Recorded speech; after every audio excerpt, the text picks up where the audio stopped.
I'm dealing with people on a daily basis who are just happy to smear me dishonestly. I'm white and I've got everything I need. No one clutches their purses when they're in a room alone with me. And I can drive for any neighborhood I please at any hour, and the police don't do a thing. So if I see a penny on the ground, I leave it alone and fucking flip it. I'm a straight white male in America. I got everything I need. I'm a guy getting paid more than a girl with a degree. And I can walk down the streets after dark, no one wants to rape me. And I can get a girl pregnant and just as easily flee. Just like my straight white male dad did to me. So if I see a penny on the ground, I leave it alone and fucking flip it. I'm a straight white male in America. I've got all the luck I need. I've got a pile of broken mirrors and I'm walking under ladders and I'm spilling tons of salt, but to me that doesn't matter, cause my skin and my gender and my orientation are the best things to have if you live in this nation. I recommend it highly.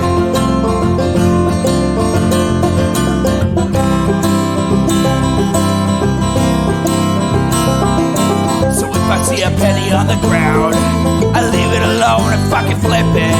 I'm a straight white male in America. I've got all the luck I need. Shit's gonna work out for me, cause I'm a straight white male in America. I've got all the luck I need. Hey everyone, welcome to the Intellectual Dollar Tree. We do the show live every Wednesday right here on Twitch. That's twitch.tv/Echoplex Media. Also simulcasting to places that don't matter. You can support this project at eplex.store. Pick up some merch, get a monthly merch membership, and get discounts on the merch. Or patreon.com/Echoplex if you're already a Patreon user and don't want to sign up for some new shit. You can also just go to echoplexmedia.com and click the support link at the top and find other ways to support us. I'm producer Dave. You can find me on Grindr, and I'm flying solo tonight. Homo alono, as we say around here. And this just dropped 9 hours ago, so we're going to watch something from today. This is Sam Harris went on the Don Lemon show. This is probably going to be bad in many ways and probably cathartic in some ways, because Don Lemon, no dummy. So let's see what's happening here. You are positively advantaged being black now, and this is just a fact. Whether you want, this is going to be fun. Oh, this is going to be a shit show. All right, let everybody strap in. The best medical schools in the country, or to try to get a job at Netflix, or to get a job with the Ford Foundation. I don't believe that, Sam, because the numbers just don't bear that out. If you look at the numbers of admissions, the criteria for admissions, okay, that's okay. But if you look at what the numbers of admissions, look at the Fortune 500 companies or the CEOs of the world. I think everyone will acknowledge at this point that if you have black applicants if it's a toss-up with respect to their qualifications on paper, everyone's got the same scores. They went to. It was interesting. Sam's like, if you go to apply for a job at Netflix, just real quick, Sam Harris has never had to apply for a job in his life. Just so people are clear here. His mother was either the producer or the director of the Golden Girls, and his family got that Hollywood money.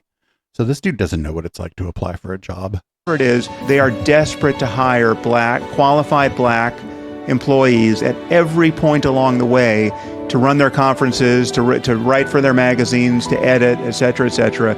It's hypocrisy.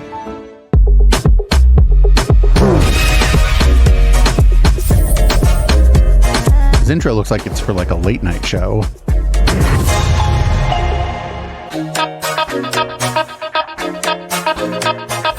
Welcome back, everyone. So glad you could join us. I'm joined today by a renowned philosopher, an author, a neuroscientist. His name is Sam Harris. So talk show host Sam Harris. Sam is a world-renowned academic. He's a neuroscientist. He's not a world-renowned academic. Author. He is the host of the podcast Making Sense and has made headlines for his work on concepts like free will, like artificial intelligence, spirituality. Wait. It is a pleasure Wait, to what have work has he done on artificial intelligence? you on, Sam. Thank you very much. How you doing, sir? I'm good. Nice to see you, Don. I mean, other than possibly being an AI himself, what has Sam Harris done in the field of artificial intelligence? See you as well. So let's get started on this. I want to start with what brought you to fame, right? Your rise to fame. It's your writings on the subject of atheism. You've been dubbed because of that, I believe, by as one of the four horsemen of new atheism. You, Richard Dawkins, Daniel Dennett, Christopher Hitchens.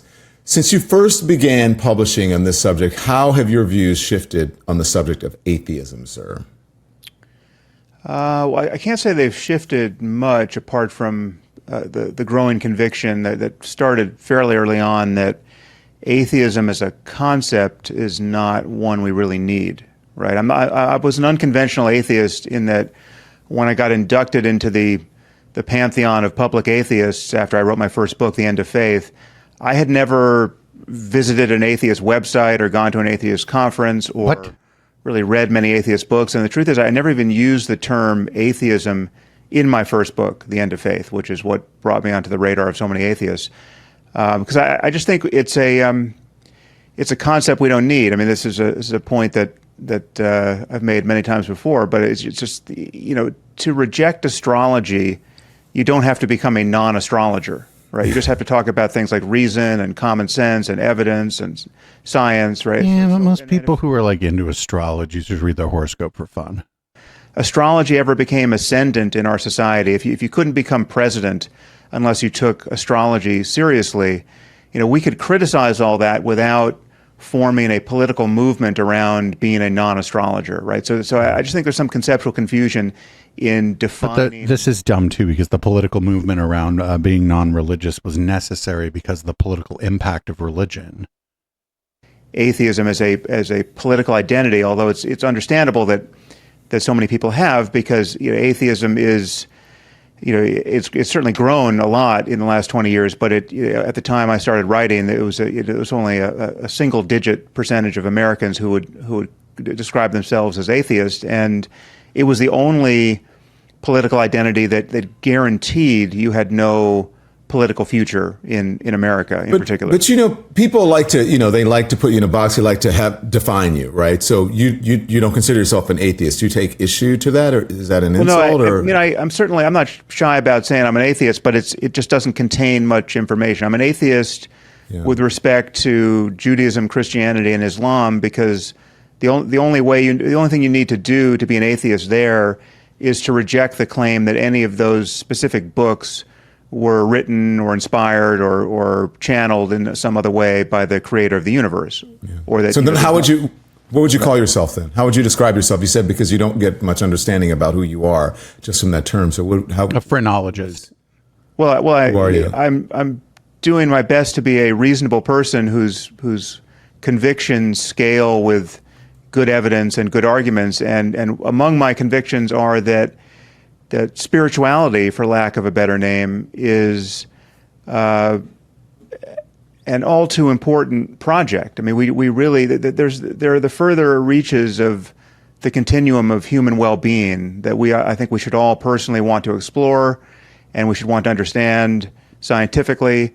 But the thing I would point out is that whatever is possible for us spiritually, I mean, if self-transcending love is possible, if a true experience of selflessness is possible, right? As I think that both of those things are, we want to understand that in terms that are not sectarian, and dividing our community on the basis of Iron Age tribes, right? I mean, there's a deeper set of universal and transcultural truth claims to be made there. Transcultural, you say? The human mind. Sam, 1 in 5 U.S. adults describe their religious affiliation as nothing in particular. I mean, and that religion doesn't appear to be that important to them. What is causing you think this drift from religiosity in America? Oh, see, I'm not sure that there was a drift. I think that people just got more comfortable saying it. It's a hard question. The honest answer is I don't know. I think it probably has something to do with more access to information. Ultimately, I mean, I just think that there is an important asymmetry. But I don't think most people don't believe in God because they've like did the fucking like some kind of scientific or like cultural research project about it. I think people either just kind of do or don't. In the tug of war, which is now many centuries old, between Enlightenment rationality and secularism and a universal conception of human rights and democracy and everything else that's on the good side of that sort of progress that allows for open societies, and religious orthodoxy, Iron Age certainties about the unique veracity of a single revelation, right? So it used to be that if you were a Christian, somewhere around the 14th century, the 15th century, it was expected that you could be killed for thought crimes, but by the religious orthodoxy that governed everything. Right now, we have fought a very difficult battle against that kind of theocracy in the West, and we have a lot to show for it. I mean, that's just that in a Christian context, burning people alive for being gay or being a witch, as though witches existed. Or being a blasphemer. Some of my best friends are witches. That just doesn't happen anymore. I mean, it's capable of happening in a few contexts in sub-Saharan Africa among Christians, but generally speaking, that problem is behind us. That we can't say that under Islam, right? I mean, Islam has not made the same kind of progress we have in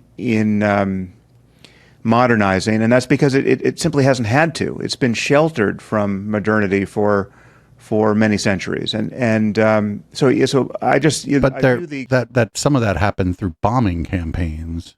The growth of secularism in America, as just a furthering of the process of just certain certainties become untenable. Once you get battered by more facts and more argument and better evidence and a greater understanding of science, etc. I mean, evolution is, in America, evolution is a topic that has been quite, controversial in the last quarter century, but less and less so. I mean, you can't with a straight face, unless you're a moron like Tucker Carlson, deny the reality of evolution when someone's got a camera on you. And it's just, I mean, that's the, I don't, again, this is a unidirectional phenomenon. It's not like we're seeing more and more, we're only seeing things that were once explained by religion get better and better explained by science and secular rationality. And that's, it doesn't run the other direction.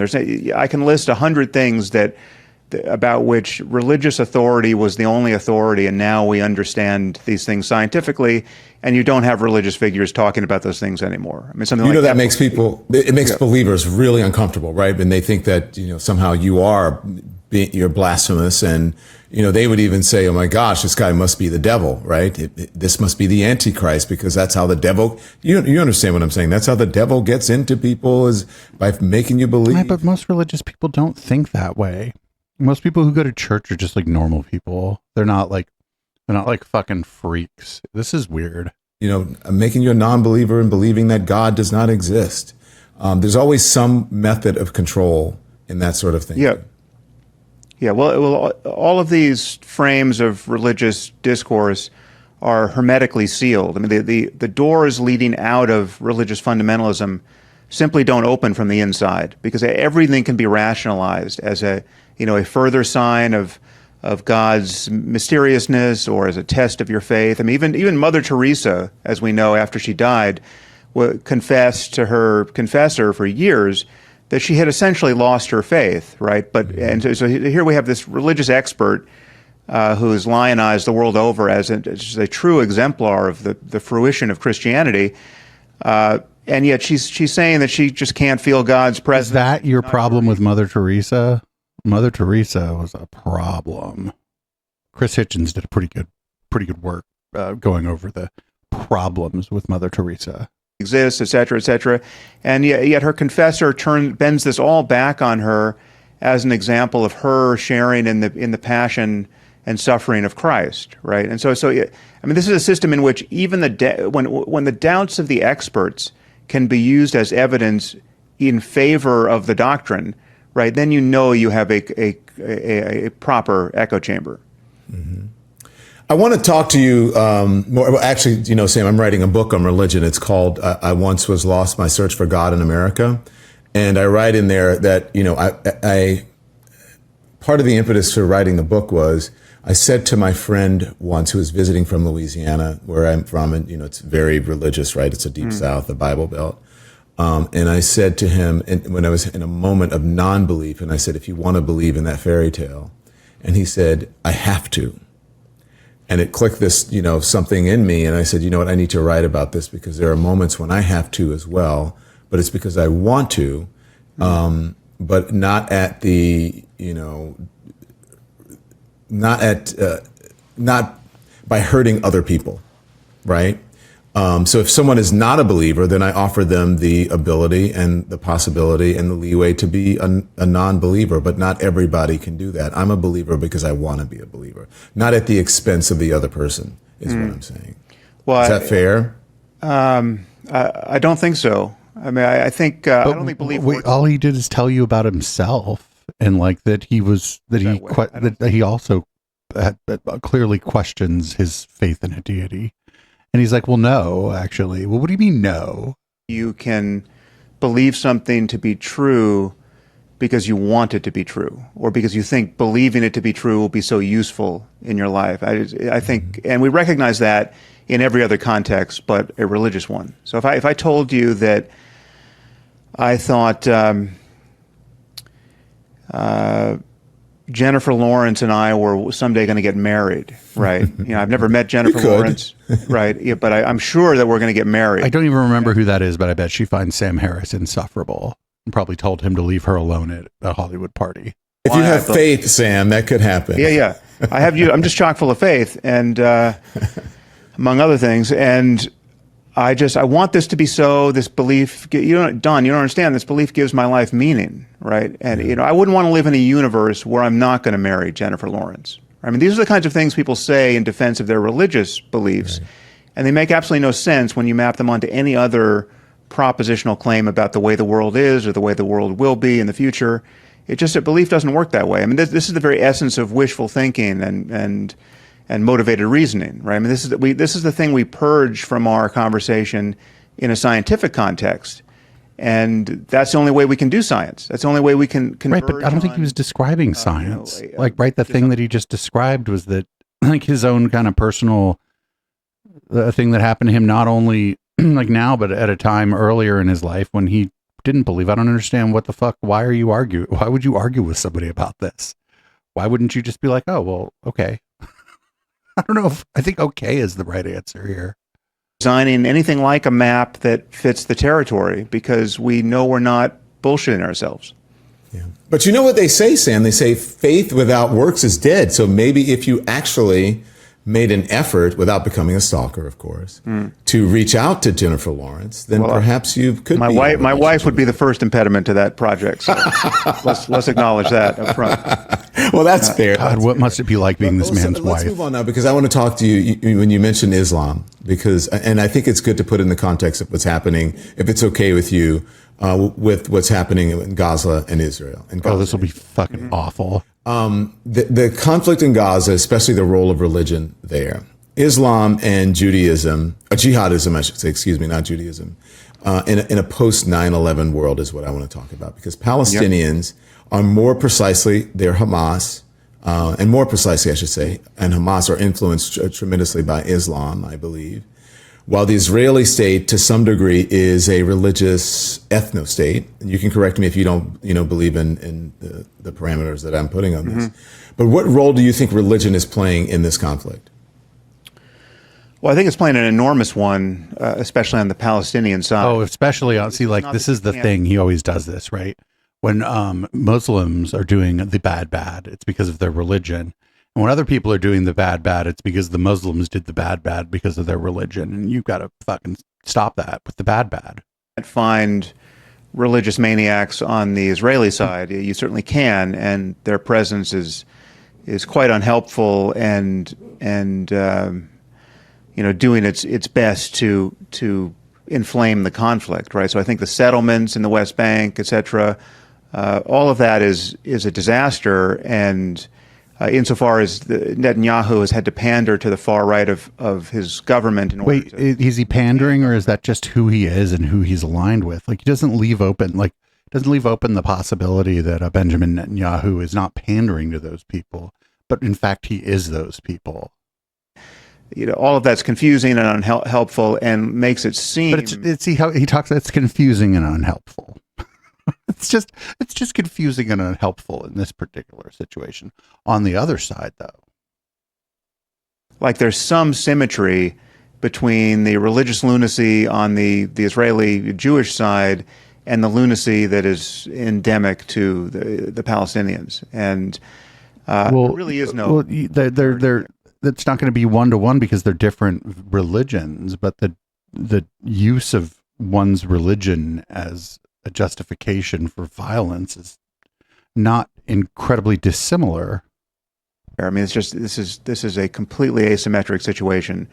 Also, you said lunacy. You described that on the Palestinian side. Yeah, I mean, so the lunacy there is around a cult of jihad and martyrdom, right? I mean, Hamas is explicitly a death cult. It describes itself that way. It aspires to death while fighting to create a global caliphate, right? It aspires to genocide against the Jews. Hamas isn't going to create a fucking global caliphate.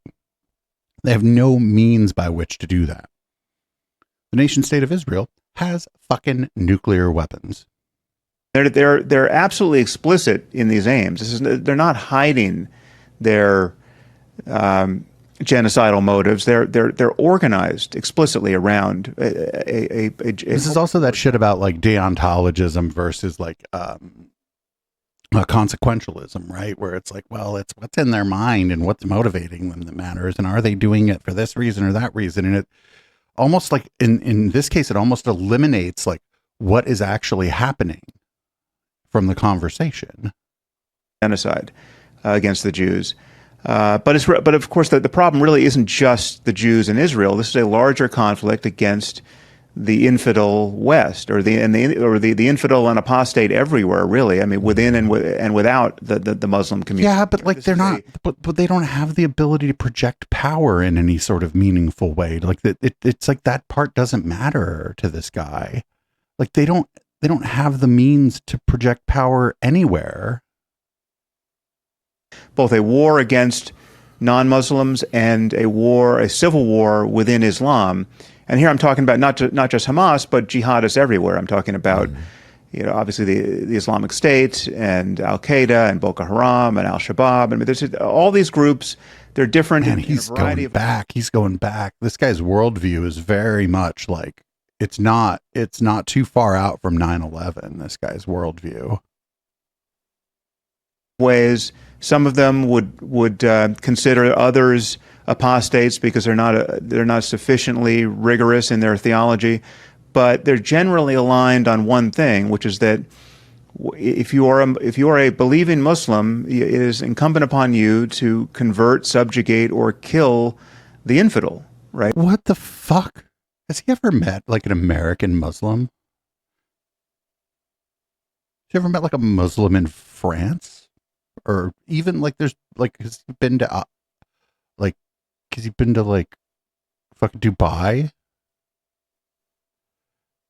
Like, does he know what Baghdad was before the United States bombed the shit out of it? Like Baghdad was like a very cosmopolitan city. Like, what the fuck is he talking about? Right, and this is non-negotiable. And I'm not saying that all Muslims everywhere are living this way, obviously, and that's a very good thing. But this radical core of the Muslim world, which we can call Islamist in the kind of a general political orientation, but jihadist in terms of those who are willing to sacrifice their lives. The problem with the word jihad is that when you talk to different people who believe differently about Islam, they'll tell you different things about it. Jihad, it means a struggle. So it could be It could be your personal struggle. It could be your struggle, like people were saying in chat. You could be in a political struggle against the repressive Iranian regime, the oppressive Saudi regime. And it doesn't mean like death to America and like all the shit that like that's been attached to it since 9/11. Now for the cause.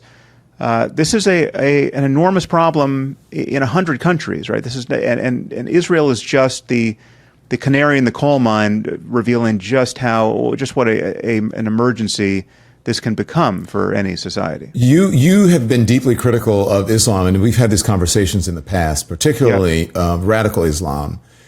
You're very critical of them in your work. You describe Islam as incompatible with modernity, I believe. You describe a significant subsect of Muslims as medieval barbarians, I believe. Have your views shifted at all as this war has progressed?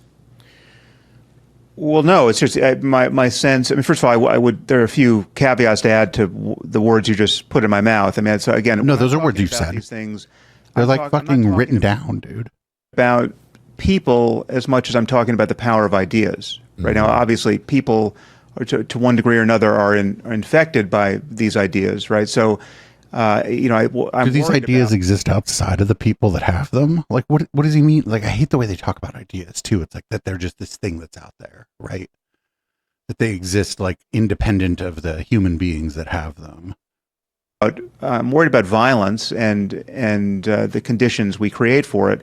But it really, this is ideas, right? This is not a matter of race or ethnicity or country of origin, right? I mean, that shit's all baked into the fucking cake too, friendo. In fact, I think like the dislike of Muslims, if it were a cake, I think the religion part would just be like the eggs. Like the flour would be like a xenophobia. This is nothing I'm saying impugns Arabs or people from Pakistan or Persians or per se, right? Everything I'm saying applies Persians, just as much. I think when you say Persian, you just assume like a rich Arab guy in America now. I mean, I know that Persia is a place and people do consider themselves Persians, but like in America, I think Persian. I just think like a guy with a lot of necklaces on, like in a nice car. Who wakes up one day and decides to join Al Qaeda because he thinks that the Quran is the perfect word of the creator of the universe, right? So, of which there have been examples, someone like John Walker Lind, right, or Adam Gadon, who joined Al Qaeda. John Walker Lind joined the Taliban, right? So, again, these are ideas. I'm talking about ideas and their consequences, not race or nationality or any other piece of culture.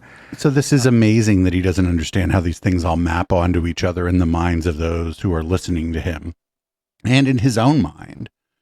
He might know it about his own mind, but he just wants to pretend it's some other way. And the problem with certain ideas is that they can make it seem entirely reasonable to celebrate your own coming death or even the deaths of your children in defense of,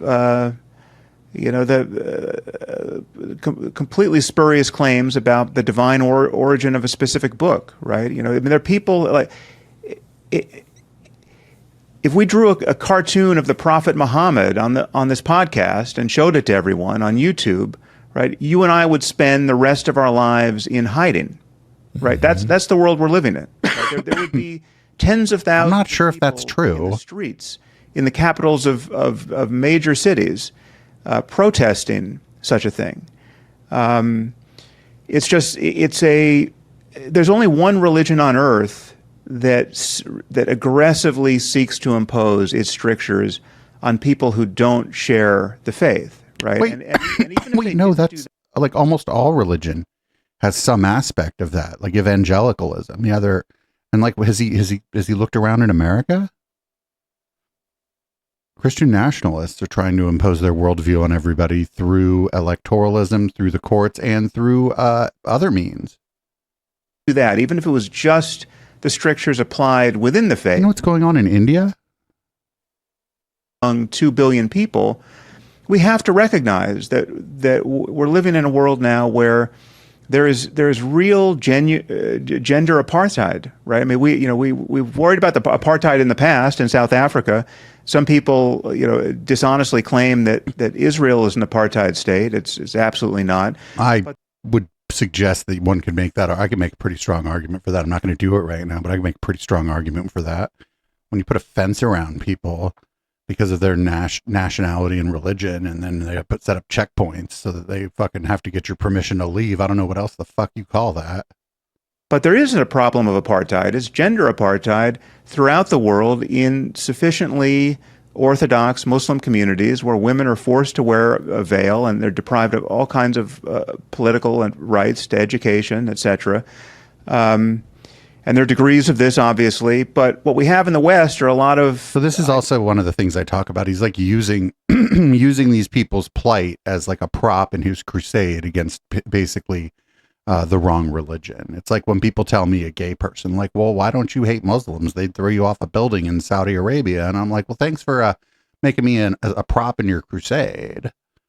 I'm like, I live in a diverse area, and I've always lived where there have been Muslims, and I don't see any of them throw anybody off a building. I can't really do anything about what's happening in Saudi Arabia. You trying to help anybody in Saudi Arabia, friendo? Oh, no, you're not. Oh, imagine that. Like Sam Harris has a lot of fucking money and resources. He probably could affect only very small change, but he has the resources, not just through himself, but through his connections to maybe affect larger change in these places. But he ain't never done nothing to that effect, has he? Ivy League educated people who are totally confused about the significance of the hijab, right? And they imagine that it's a sign of female empowerment. Well, it depends. In a place where, in the West, where women don't have to wear it, like in the United States, I see women with headdresses on. I see women who I believe to be Muslim with a headdress on, hanging out with a woman who I also believe might be probably as Muslim without a headdress on. And it seems like they are just going about their fucking business. So maybe once you remove the oppressive regime, maybe some people still want to wear it because they embrace some sort of tradition, or, I don't know, it reminds them of their grandmother. I don't fucking know. It falls under the category of none of my business, at least here in the United States. Well, and in Saudi Arabia, too, because what the fuck am I going to do about what's happening in Saudi Arabia? Male gaze, and you've got a religious bully and theocrat like Linda Sarsour being, anchoring the Women's March, right? And Shepard Fairey creates a poster of a beautiful woman in a hijab, right? This is all... But, okay, if there's a poster of a beautiful woman, what the fuck's the problem? What do you mean? There's a poster to maybe market an event to the maybe a local Muslim community, and you use a beautiful woman in your marketing? Sam, come on. They're just the beautiful woman part is the important part, right? Because it's a poster. You're marketing something, so you use a beautiful woman. And if there's a Muslim community around, maybe you do a poster of a beautiful woman in some headdress. What the fuck? All upside down. Most of the people who wear the veil throughout the Muslim world are forced to do it by the violence of the men in their lives, right? And women and the women in the West who call themselves feminists have abandoned them, right? And it's a fucking scandal. No. I think, I hate this stuff too, because what are we going to do about it, right? If the government, literally, we're one of Saudi Arabia's biggest trading partners. If no matter who the president of the United States isn't going to go over there and fucking put the screws to whoever's leading that country about that, then what the fuck is some feminist march in Chicago going to do about it? And it's if the left in the West doesn't get their head screwed on straight around variables like this, what would getting our heads screwed on straight look like?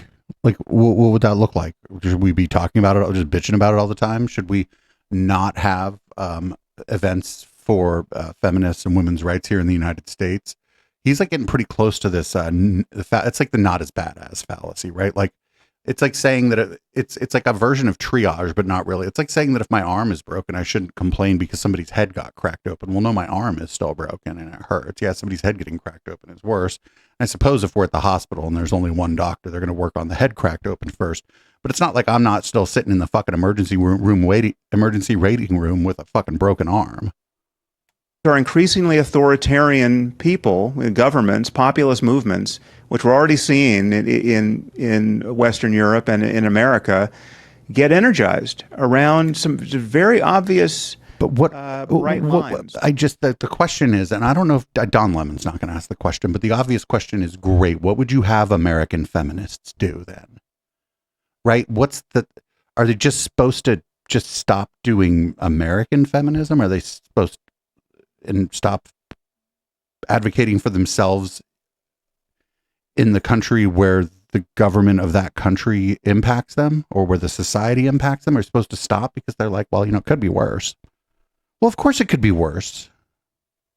Ethically and morally. And it's, when you look at what's happening just in the context of the war, and I want to talk to you about he's not going to ask. He's not going to ask is the question here. And I wish somebody, when he does this, would ask. Would just be like, okay, what would you have feminists in America do? What would you have them do? Look at what's happening with the war, and you see, so far, 13,000 children have died. People ask about the proportionality. Couldn't a similar thing be said about the Jewish state? And because you have been critical of the Jewish state as well, I think you said, and I quote, tell me. I wouldn't use the terms Jewish state. I would use the nation state. I'm very careful around this. I talk about the nation state of Israel. Sometimes I'll even be more specific and talk about the governing coalition of the nation state of Israel. Should exist as a Jewish state. I think it is obscene, irrational, and unjustifiable to have a state organized around a religion. So I don't celebrate the idea that there's a Jewish homeland in the Middle East.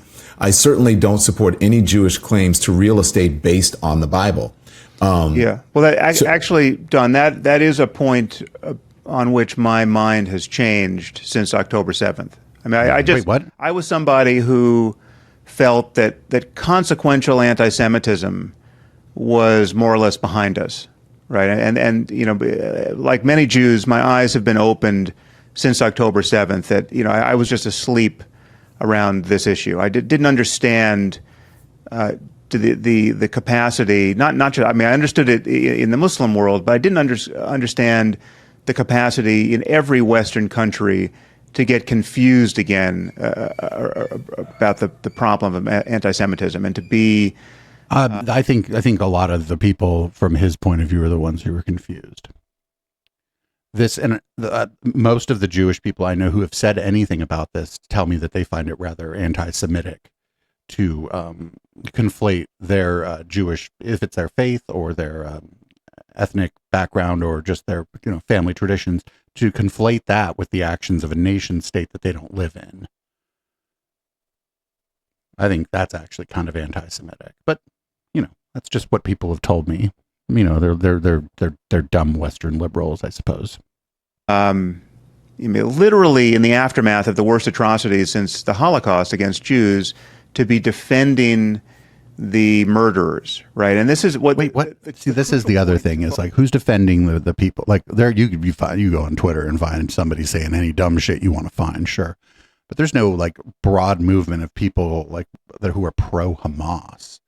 I think like the only thing you could say that like somebody might interpret as that, which would be wrong, is that, hey, for now they are the elected governing body in Gaza, and you're gonna have to fucking deal with them. Focus on is not the chaos in Gaza once Israel began prosecuting its defensive war. That is, it's easy to see how people. Okay, so this idea that at this point there's I don't know how you even call this defensive at this point. The first day, sure, maybe the second day, maybe even the first week. Okay, we'll say we'll give you the first week on defense. Second week, revenge. Third week, it starts being something else. Confused about that. Collateral damage is awful. We can talk about that if you want to. But it is. I will be the first to admit that it's very difficult to make sense of imagery of dead children being pulled out of rubble. Right. I mean, there's no political argument. So the problem with this is when you see, I hate to, this sucks, but it's the way of the world now. When something chaotic is happening, don't trust your eyes. Actually, just wait. If you see a video of what was supposedly happening anywhere, it sucks, but you gotta wait because you don't know what it is. The day after the attack, on the day after, I guess it would be October 8th, I saw pictures. They're like, look at what happened to Israel. And I was like, those are pictures from the car fire in Shasta. I recognize those photos, not because, well, we cover Shasta, but it isn't really because of that. I recognize those photos. Those were photos that conspiracy theorists were using to claim that, like, there were space lasers, directed energy weapons being used on the cars because the cars were, some of the wheels had started to melt, but the trees were still standing. It's like, I've seen that fucking image before, and I reverse image searched it. I was like, yeah, that's it. So it sucks, but you gotta wait. So like you can't make sense in real time of all the imagery that's coming your way, or I'm sorry, of each specific image that's coming your way. Once more and more images are, verified to be of what they claim to be, then yeah, the situation becomes pretty clear what's going on. Make someone feel good about those images. But the thing you have to focus on are the hours and days that followed October 7th, when people everywhere at our most elite institutions, 32 student groups at Harvard University, just tripped over themselves in their rush to demonstrate that they were on the side of people who would tie families together. And No. It's because we all knew what was coming, Sam. That's because we all knew what was coming. In fact, I think most of those people wouldn't have predicted that come June 5th, 2024, that it would still be going on. I think most of those people probably would have predicted a couple months, maybe. It's worse than those people predicted, Sam. Right? This is before Israel did anything in response. We had people celebrating the atrocities. This is not true. I mean, yes, you can find it on Twitter, but that doesn't. Who at Harvard was celebrating the attack on October 7th? And not just Hamas, just random Palestinians who came across the border to participate in them. That's interesting. How do you know those people weren't Hamas? How do you know anybody is or isn't Hamas? Like, this is so confusing. It should be mind-blowing to everyone that so many people were capable of not seeing the difference between people who intentionally murder utterly peaceful people, children. So again, the question here is great. How long should these people have waited to start protesting the actions of the Likud-controlled Israeli government? How long? A week? 2 weeks? A month? Sam? How long? Nobody asked these fucking questions. Okay, great. What would you have the people who are against the military response do? How long should they have waited to start protesting the military response to this? How long? When was it fine for you? At dawn, in their beds, right? And people who would defend themselves against such people, and in the process create the collateral damage that is now associated with every type of war, certainly any urban war. Well, let me ask you this. I want to know why you think the mostly young people who are on college campuses, who are, a lot of them on college campuses, not all of them, and minorities feel like it is a genocide. Do they not know the lack of history? Is there something there that causes them to relate to it? Because do you not feel like a Western state, like Israel, right? The state of Israel, that it's supposed to operate on ideals of a free and fair society, that it should hold itself to a higher standard? Well, I think it does hold itself to a higher standard, and it's being held to the highest possible standard, and actually, no, it's by who? Ones by the rest of the world. I mean, I think the reality of what Israel faces in Gaza is unprecedented, and we're talking about. Yeah, somebody in chat just pointed out, Sam, I think like when he was a kid, he was a huge fan of Spock, and he taught himself to. I can't do it. I can't move my eyebrows independently. He taught himself to do it, and I think now he just does it. I think that's just how his face is now. Of tunnels that took 15 years and billions of dollars in aid from the rest of the world to build.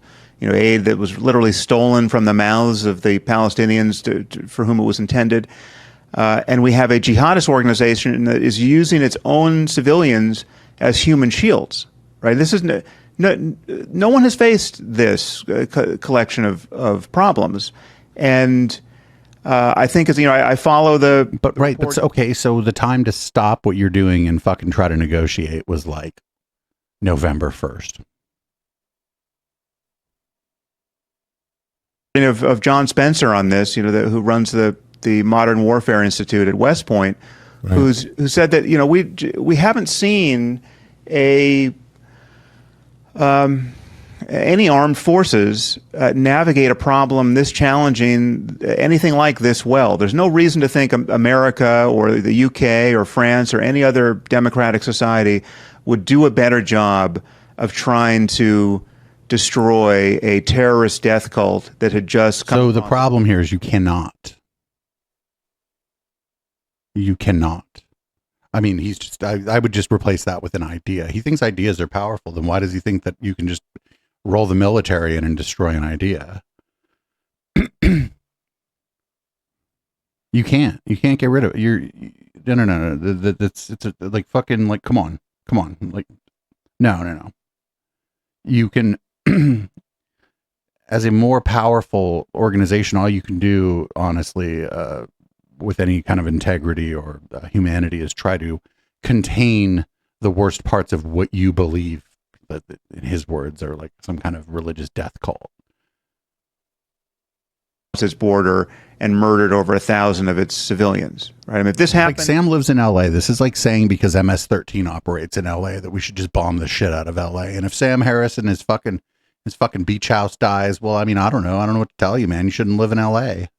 In New York, and Al Qaeda was in New Jersey, America wouldn't do a better job of this. Certainly, if Al Qaeda had spent 15 years tunneling under Newark and holding everyone hostage as human shields. Well, wait, no. Wait. This is a stupid. Wait, but America, friend, United States ain't bombing New Jersey anytime soon. Whatever, people believe, whatever terrible things that people believe Israel has done, it's true to say that they've used more restraint in their fighting against Palestinians than we Americans, Western Europeans, have used in wars related to America and Western Europe. Yeah, I mean, I just, Well, but this is, I mean, like, which wars? Like, say what you want. Like, when you go to war with a nation state, it's a little bit different than going to war with a group of people that you've put a fence around. Right? Like, hunting is cruel, but going to the zoo and going hunting, and I know that's maybe a bad analogy, but like, imagine if you were to just go hunting at the zoo. Well, the animals have nowhere to fucking run because you caged them in.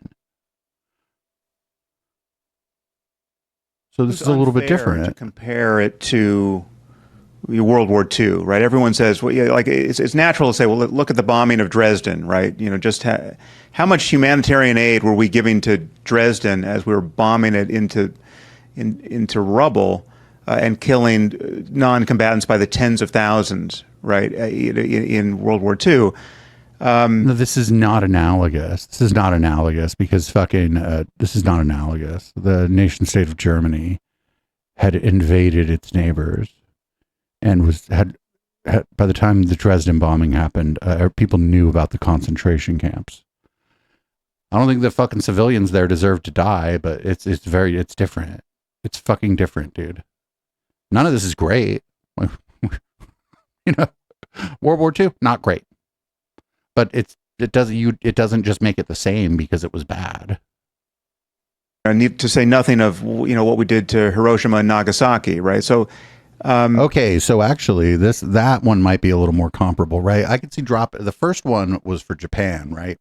Was to be like, look, we'll bomb we'll nuke you. The second was to tell Russia that we had more of them, and that's fucking horrific. But I think many of us intuit that the ethics of war have changed, and we just couldn't fight that way now and wouldn't fight that way now. And well, no, if a fucking legit like hot world war broke out, we wouldn't be fighting that way. That shit would be over in fucking 3 hours. It would be global genocide. I mean, that's we can leave that for strategists and historians to wrangle over, but I mean, it's just it's it always just seems like a below the belt comparison to make, but it's true. It's okay, but listen, one thing again, I want to get to the why young people are feeling that way, because I don't believe that I heard an answer from you, but I want to know what you think, because obviously you don't think that innocent kids and people in Gaza should be dying, do you? Are you saying it's the fault of? But so I mean, this is the what I think has happened. This goes partway to answering the question you just asked about why young people are viewing this so differently. One thing that has happened is that because of social media, we have something like 1 billion, 2 billion, 3 billion people, a lot of people discovering for the first time how horrible war is, right? In particular, urban war. Wait, what? Now you layer upon that. What? Does he not know that up until like during Vietnam, there were like embedded reporters there were photographs of the atrocities. They're not those photographs aren't gone, Sam. People are taught about this in school. Does everybody like look at everything? No, but like these, what the fuck is he talking about? Like the way in which you're able to view war has been sanitized since Vietnam, at least here in the United States. That reality, the fact that Hamas is the worst possible enemy. It is using its own women and children as human shields, right? This is a completely perverse behavior that you almost never see anywhere. I mean, this is just that there are no analogies to that. But they don't have any military bases because they're not allowed to. Like, I don't know what they're supposed to do. Like, if they tried to like raise like a regular army, they would just get bombed. Like, I don't know. Like, this is an insurgent force. It's guerrilla warfare. Does he not understand this? Their jihadist groups do this routinely, but virtually no one else does this. It's not, there's some version of this that happens in many guerrilla wars where guerrillas just kind of just disappear among the population. But this is much more calculated than that. This is not. This is no. It's because there's no fucking space for them to go anywhere else. Where the fuck else is the army, the fucking military, to the extent that we can call like any of the forces in Gaza a military? Where the fuck else would they go? There's nowhere to go. Like, where would they? Like, what is he talking about? Like, does he know how small this patch of land is and how many fucking people are there and how dense the fucking buildings are and shit? Well, the buildings were, I suppose. Shields. It's forcing them not to leave. I mean, our soldiers in other conflicts have encountered people, literally putting the butts of their rifles on the shoulders of children and shooting from behind them. Right? I mean, this is not behavior that we would ever participate in. When did we see this? If you imagine, I bet this is some bullshit about Iraq or Afghanistan that spread around. The IDF doing this, right? Imagine the Jews of Israel, in order to defend themselves against Hamas, using their own women and children as human shields. I mean, this would be a grotesque Monty Python sketch. All the Jews would die because. But they have they have military bases. Hamas doesn't care about killing women and children. That's I understand what you're saying, Sam, but I'm just trying to figure out the sense of proportionality in this, right? I think you've explained to me. You believe young people don't know the history. Is that what you're saying? You believe that they are being influenced by social media and that they have not studied or don't know, they don't have enough wisdom, correct? Well, it's everything. They're being lied to by propagandists. I mean, they're being told things about Israel that are not true. They're being shown images that they can't possibly understand. And they're being shown images that no one can, as I said, can emotionally understand, because if you see images of dead babies, that's just is pure evil. Right. So then what do they do then? What's the solution? Because I asked. Oh, that's fucking great. Thank you for finally asking them. What are the people who think that what's going on needs to stop? What are they supposed to do, Sam? I speak to finally rabbis. The question. I speak to people all the time, and what I say to them is that you can't tell these young people that they don't know. That's like telling a Trump supporter or a MAGA person that they're dumb. They're just going to dig in, right? That you're stupid to follow this person. Shouldn't you try to draw these young people in to try to help them gain some understanding and a sense of history instead of telling them how stupid they are? Well, it's not a matter of, I mean, they're clearly not stupid. We're talking, again, we're talking about, or how ignorant they are of what's our happening. finest institutions. I mean, literally, if you select for the best colleges in America with the highest standards, you get the most confused, the most morally confused people on this issue right now. Because because it's a complicated issue. That it would be. I have moral confusions about. There's one part of it that I don't, but there's like moral dilemma. Yeah. This is a fucking complicated conflict, and to have like moral dilemmas about it means that you've fucking thought about it.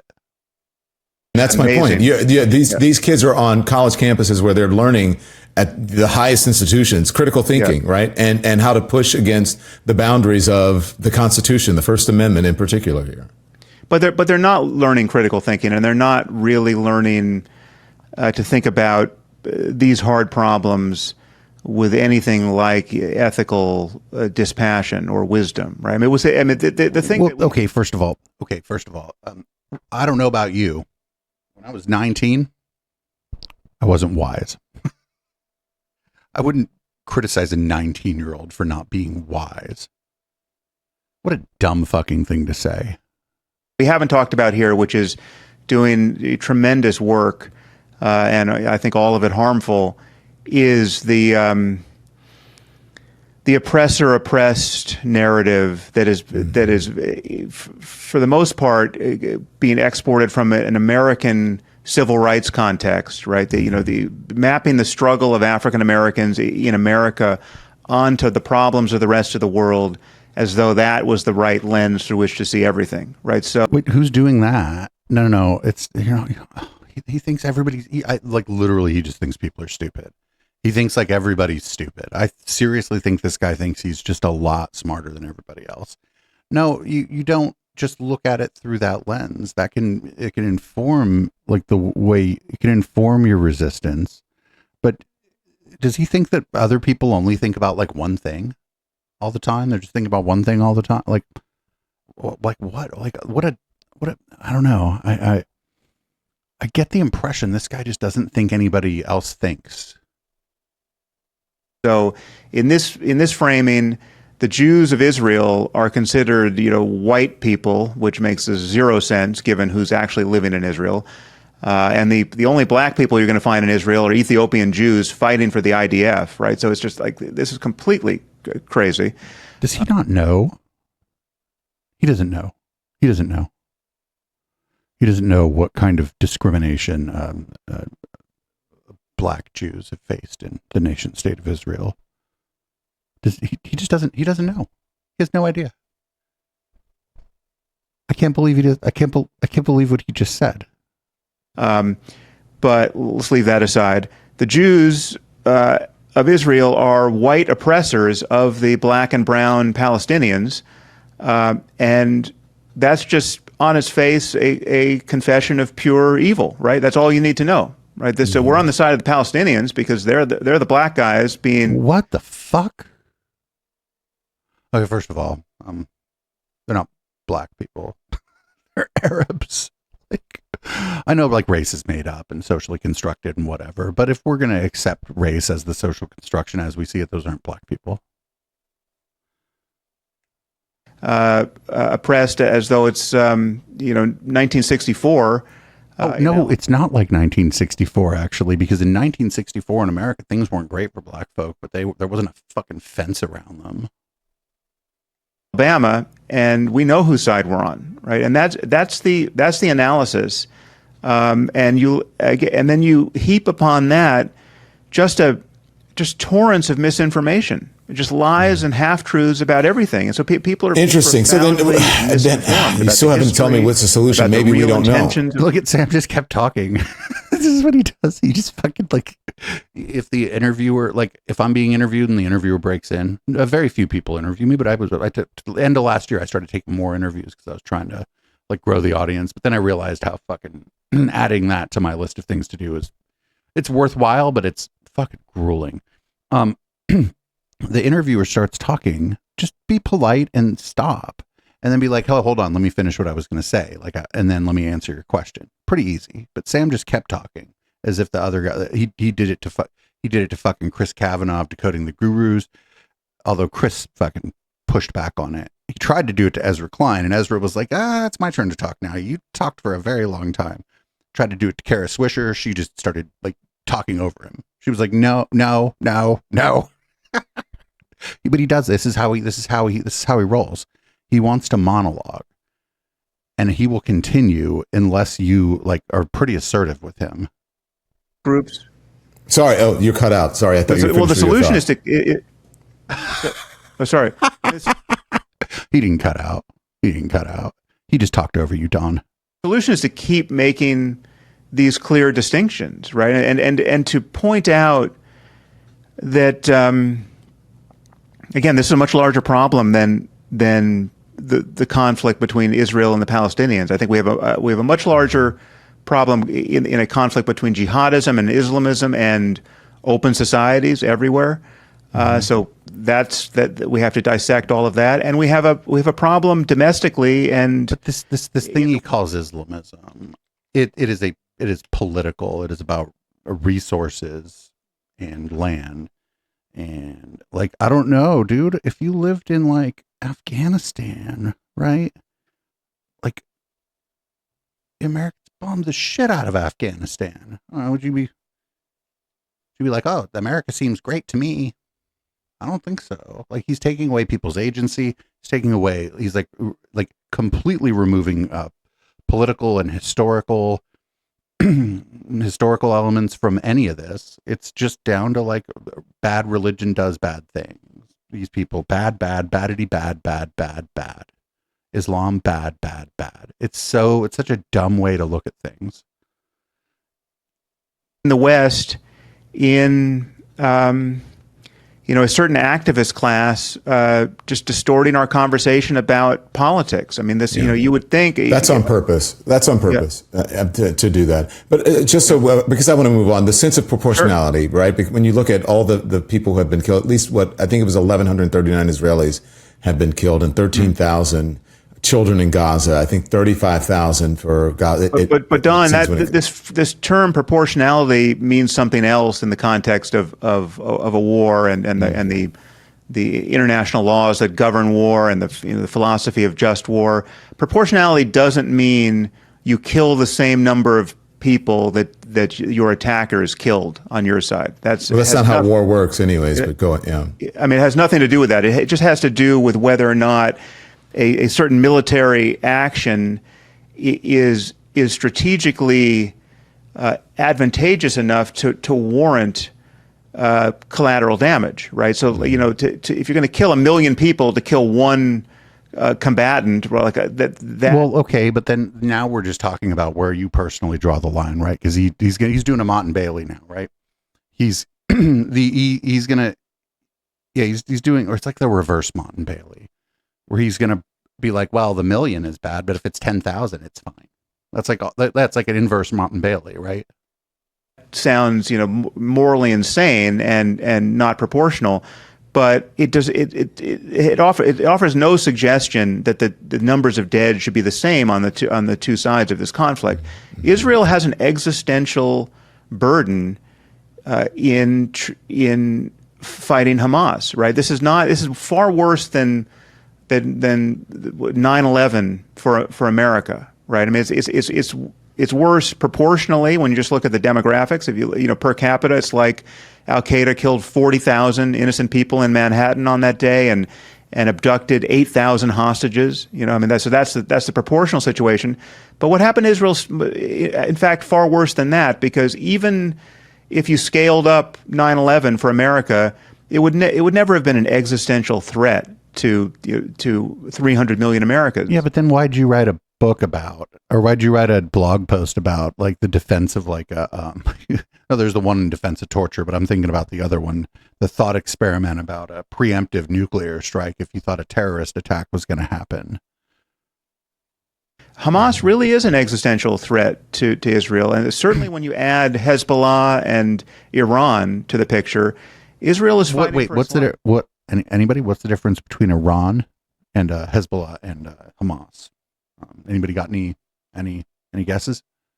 Iran is a nation state with a military. They have military. They have a institutionalized military. Life. And, in doing that, they have, by the laws of war, wide latitude in how they try to fight a death cult that is. I don't even like this idea that there's laws of war. Like, I don't really care what his interpretation or someone else's interpretation of the laws of war are. Like, this has gone on too fucking long. It's fucking disgusting that the United States president hasn't just put his thumb on the fucking scale here and been like a long time ago, and been like, this has gone on too long. You absolutely have to fucking stop this. Explicitly committed to genocide, not to nation building, to genocide. It seems surprising to me. Maybe I just don't know, or haven't, I don't know enough about you, but I'm surprised that you have come to this conclusion, not on any judgment, but just how you feel about religion in general. Right. Nothing. And that's why one of the first questions was like, is there anything that has forced you to change your feeling about what was happening in Israel and Gaza? Well, so the religious variable for me is just in how I diagnose the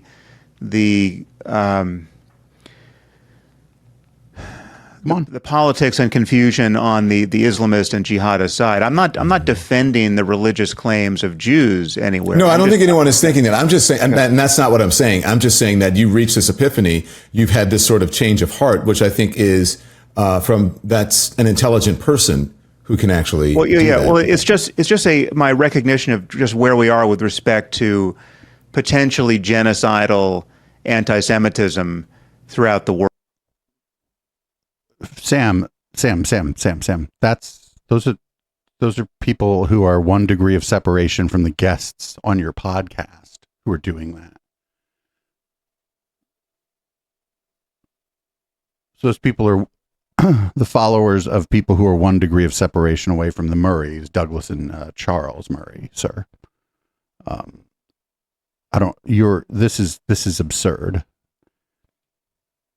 World, right? I think the picture is worse than I realize, and therefore, if there's going to be, I was just going to say, you didn't understand the problem. You think you were ignorant about big anti-Semitism, the amount of anti-Semitism was in the world. I thought we had the problem was in the rear view. He was like, I was fine with it when it was white nationalists, because I mean, Douglas Murray's friends with some of those people, and Douglas Murray's a fantastic person.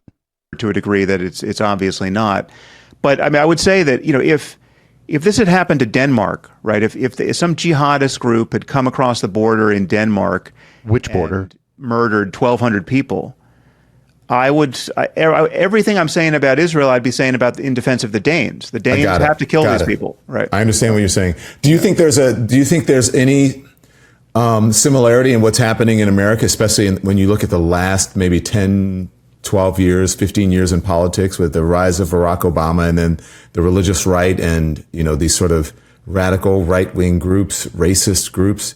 Because I would have thought, and I'm a person of color, that we had made a bigger gain or bigger strides when it comes to racism in this country. Now I feel like we're moving backwards, especially if you look at what's happening in politics right now with the MAGA movement and, not teaching Black history in school and so on. Well, I share your concern about the far right, and I do actually think that I underestimated the danger there previously as well. You still a fucking hobnob with them, Sam. Right, so it's definitely more on my radar in the last few years than it's ever been. But I do think that the far left, is in large part culpable for energizing the far right. I'm not saying that there weren't racists before we had people like Ibram X. Kendi going around telling us that everyone was racist. But I don't think that's what Ibram X. Kendi says. I think the Decoding the Gurus, they did a real good job on Ibram X. Kendi, actually, if you want to listen to that. That's a bad still that we have there, Don Lemon, but whatever.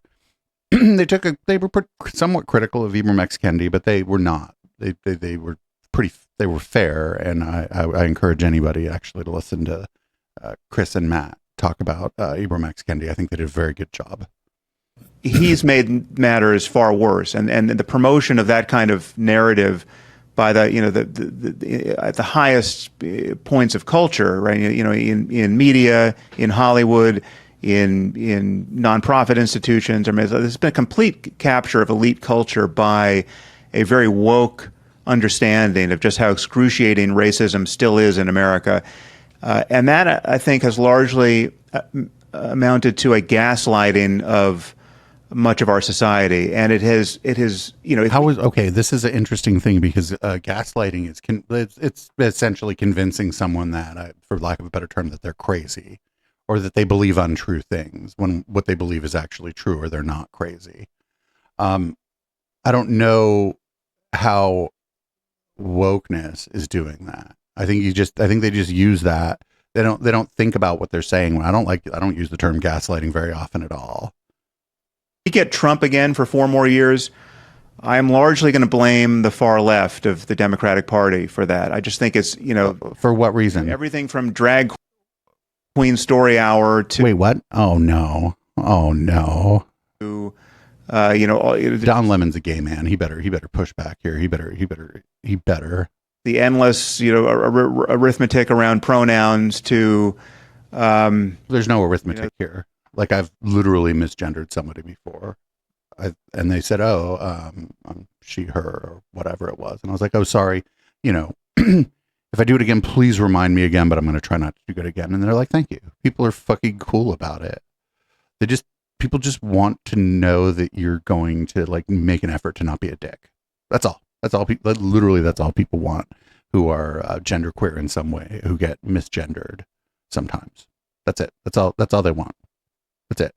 And if it happens over and over again, they probably get a little fucking frustrated, and they might take some of that frustration out on me, a cis man, and that's fine.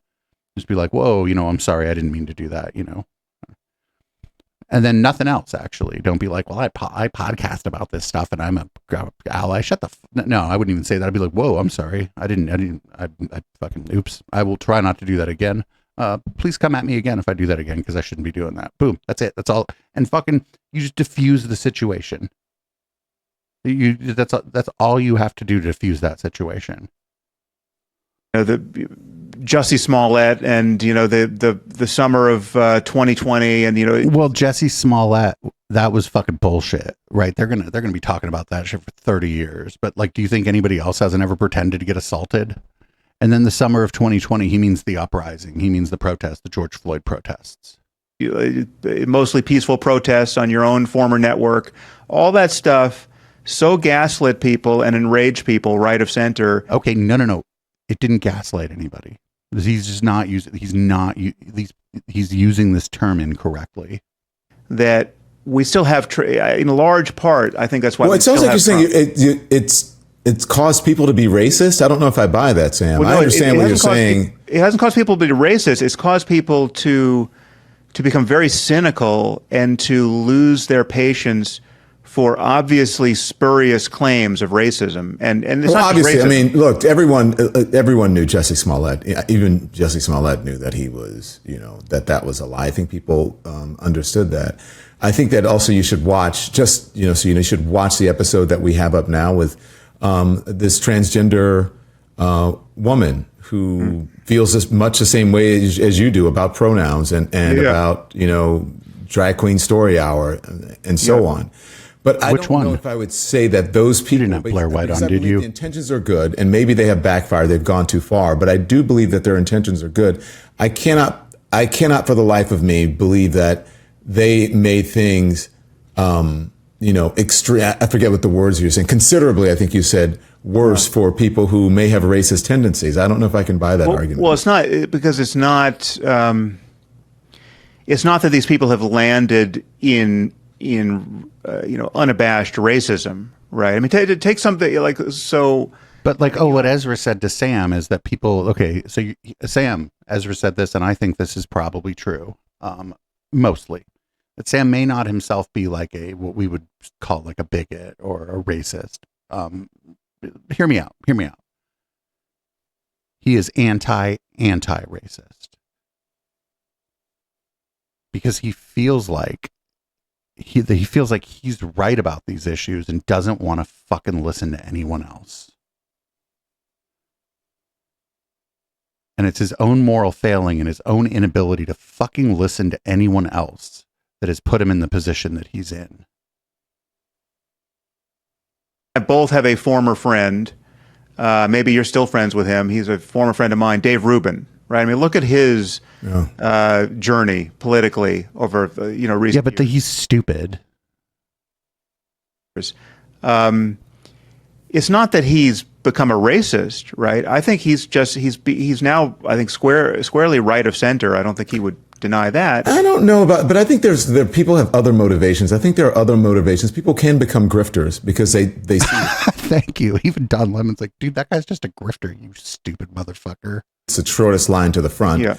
And I think that does happen with some people, the person we're mentioning or others, where they see, it's easy for me to gain popularity, money, and move to the front of the line. I saw that with a lot of people who were never Trumpers, and then they realized that by becoming pro-Trumpers that they could get on television, they could get television contracts, they can, get jobs in the White House and in government. But people have other motivations than just purely because I understand all of it, but that doesn't make me change my core and my understanding of what's going on. Certain people may go too far in their thinking and their actions, but their intentions are good.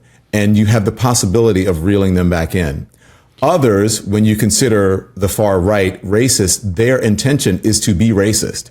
The other person's intention is to try to stop someone from going too far, to stop racism from someone doing something that is harmful to society. And the other one is it is not that. Do you understand what I'm saying? Well, I think you're too charitable to many figures on the far left, right? Who, Sam? Who? I have similar feelings about the way that you feel, but I understand when people's intentions are good. I understand when you are part of an underserved community. If you are a member of the transgender community and you are being targeted or possibly your life is in jeopardy, you see your friends dying, I can understand why you're saying, I am a woman or whatever. I can understand that you want to be treated equally, and it may go too far. You're not trying to discriminate against someone else because you are trying to be safe and you want to be a viable part of society. That's something completely different. Yeah, granted. I mean, and this is true, I would say, right of center too, unless you get too far right where you encounter genuine evil. But like Douglas Murray, your good friend? For most people, most of the time, people are trying, at least in their own minds, to do good things, right? There are very few people who are consciously doing evil, right? And so largely this is a story of incentives. I don't know about that with some of the, I don't know about that when someone is a member of the Klan, if someone is a member of the Proud Boys, if someone is a member of those groups who are out there saying Jews will not replace us, I don't think they're trying to do good all the time. I disagree. I think, but the good that they're trying to do is an obvious evil, right? They believe that it would be good to have a white ethno state. They believe that Western chauvinism, homophobia, they think those things are good because it purifies society. They're just horribly wrong. So I don't know that they think they're doing bad. It's just the thing that they think is good is so demonstrably wrong that they should be shunned and possibly resisted in other ways when that becomes necessary. Right. You definitely meet some evil people. Yeah. But I may have some, similar thoughts about this as you, or maybe even David, which I haven't thought about in a long time. But look, quite frankly, I think Dave has been grifting. But that's he's like, fuck that guy. I don't think about that guy anymore. I understand that, but I also understand what it's like to be a person in the society who is discriminated against and someone who has been attacked. I understand that sometimes people can go too far in trying to get other people to understand, members of the larger culture or society to understand the discrimination. And then you don't realize, as you have admitted with the war in Gaza, you don't realize how bad it is until you see people marching out on the street and until you see Heather Heyer dying. It's just not a problem. Sam better not fucking say that she died of a heart attack. Because, I mean, it's pretty clear that a fucking car hit her. Her eventual cause of death may have been fucking organ failure, but that's what happens when a fucking car hits you.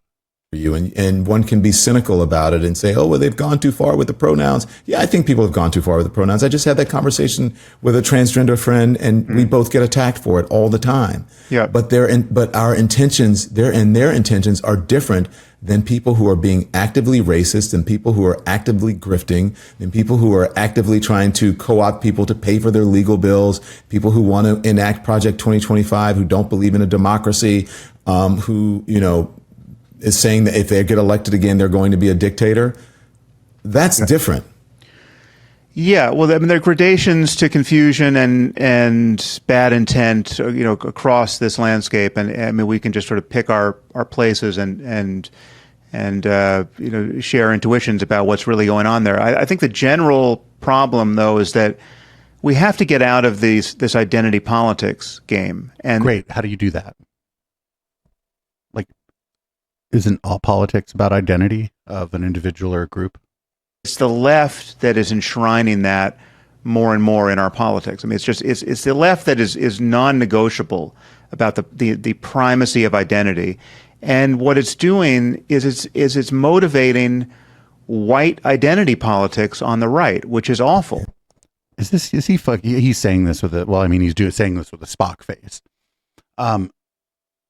Does he think that, like, is this one of these motherfuckers? I think this is one of these motherfuckers that thinks that, like, during the 90s we just got rid of racism and then it just came back.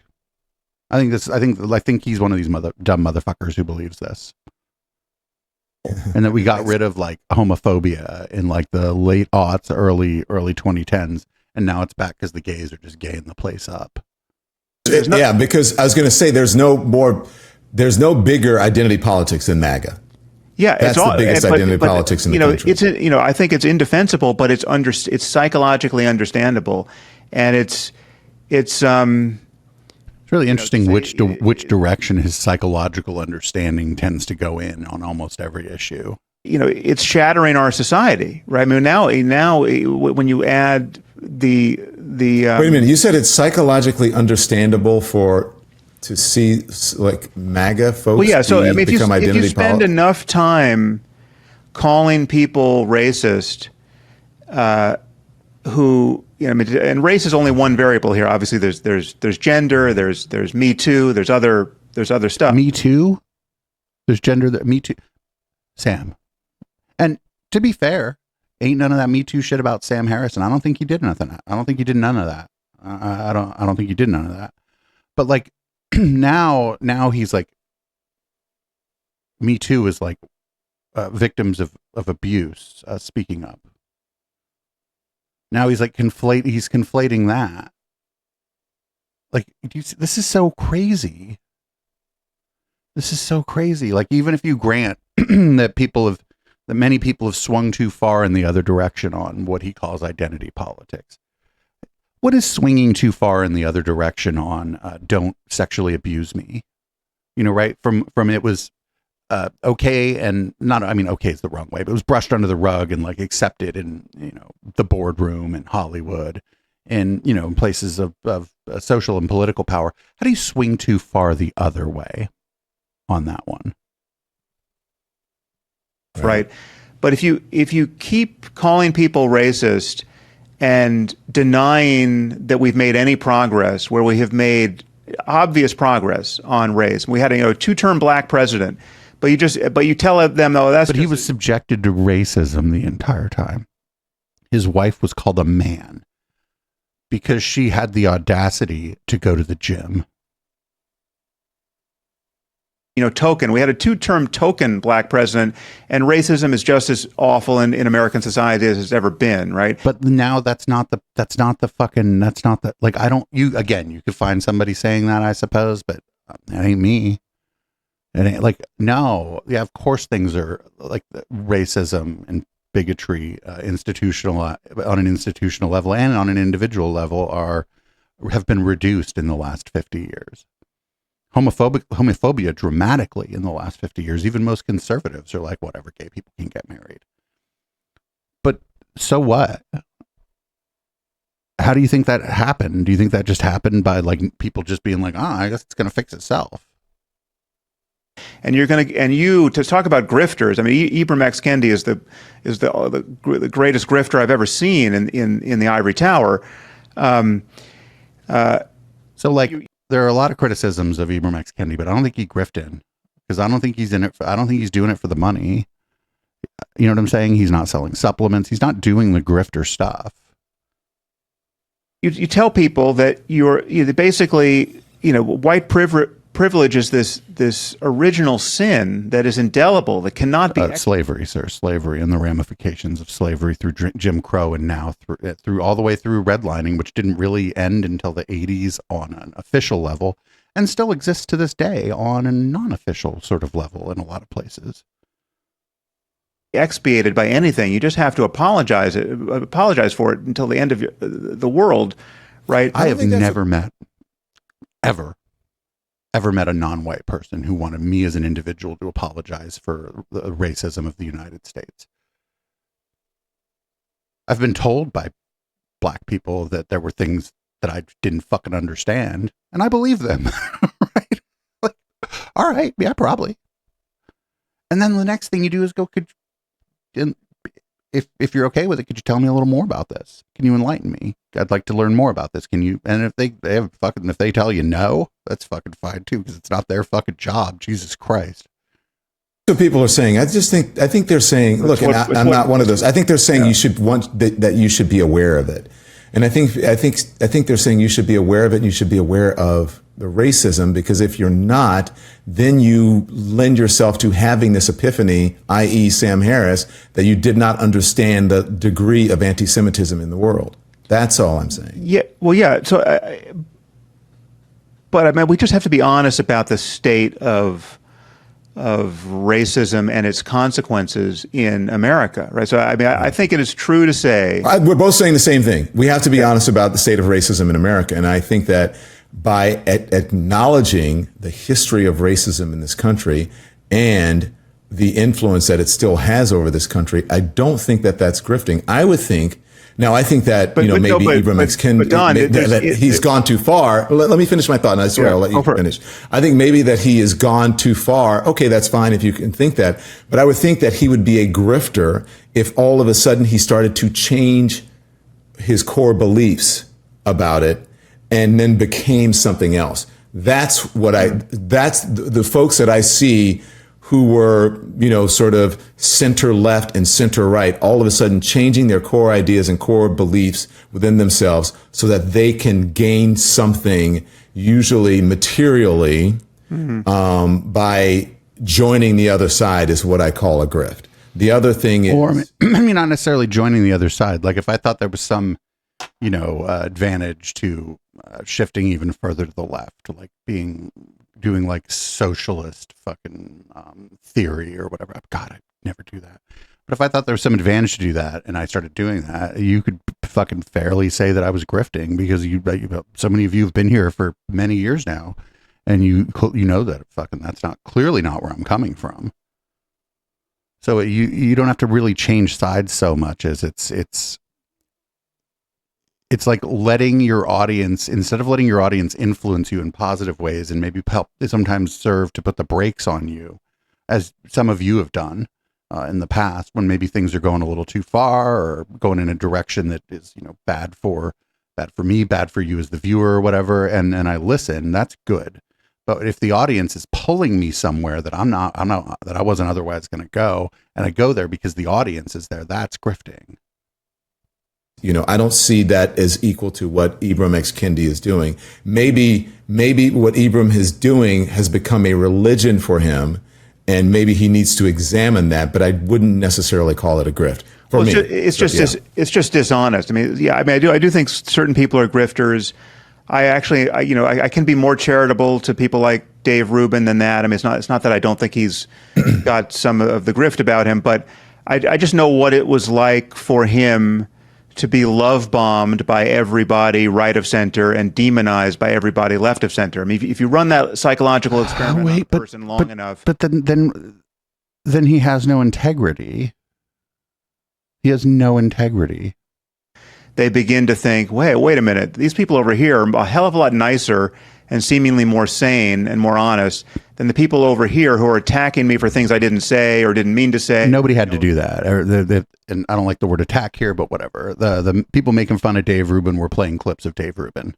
They know that wasn't the point, et cetera, et cetera. And so when I look at the attacks that come my way from the right and the left, they have a different character, and there's much more gaslighting and insanity, in generally speaking, coming from the left. Well, no.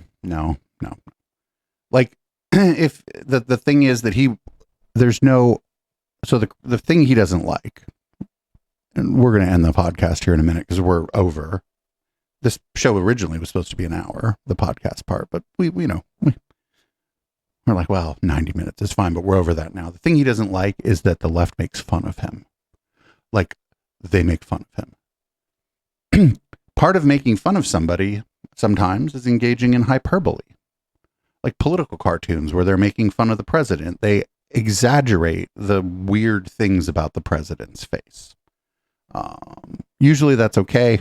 Some of the Barack Obama stuff was like, because they were drawing him in certain ways that harken back to an earlier time when all cartoons of black people looked a certain way. And I was like, oh, you shouldn't be doing that.